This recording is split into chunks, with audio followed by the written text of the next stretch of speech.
from McKeon Carleton. Very much, Speaker. My question is to the Premier. Yesterday, the government House Leader admitted that Peter Faist worked for the Ontario Liberal Caucus at one point and for the Ontario Liberal Party under your leadership until Sunday. Given the severity of the OPP allegations involving Mr. Faist during the time he worked for her party and surrounding the deletion of emails and wiping hard drives in the Premier's office, can the Premier, as Liberal leader, tell this House if Mr. Faist had undergone a security clearance before he accessed sensitive files either for her party or for the Premier's office? Thank you, Premier. Thank you very much, Mr. Speaker. And I just want to repeat for the member opposite that we learned about the allegations on Thursday about the former Chief of Staff of the former Premier. So the individual about whom she's speaking was not the subject of these allegations, but following the revelations about the connections, an internal investigation was conducted, and it was determined, as I have said, that this particular company did some work previously for the caucus office under the former Premier. That ended in January 2013.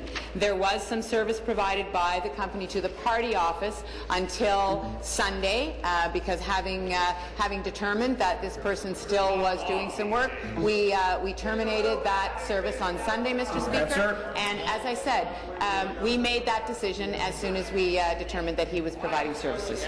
Thank you. Supplementary. Well, this is a reasonable question Ontarians and I'm sure Liberal Party members would want to know.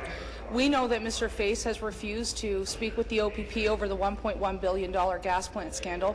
We know we're having a very difficult time reaching him to come into the Justice Committee, and we'll deal with the Speaker's warrant at the time comes.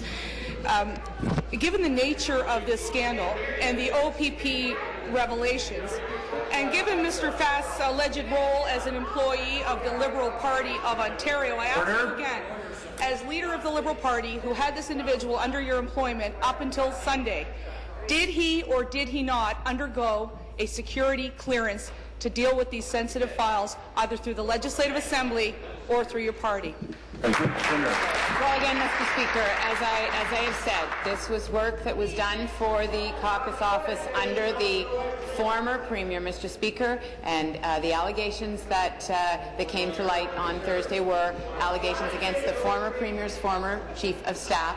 I would say to the member opposite, the committee whose scope we opened up, Mr. Speaker, the process which we initiated in order to get information into the public realm, Mr. Speaker, will continue to do its work, and I know that the committee will continue to call people to speak to it, and that is as it should be. That is exactly, when I came into this office, that is exactly what I said should happen, Mr. Speaker. So we're going to let that process unfold, and we'll leave it to the committee to call the people who they choose to call. Thank you. New question, the member from Toronto Danforth.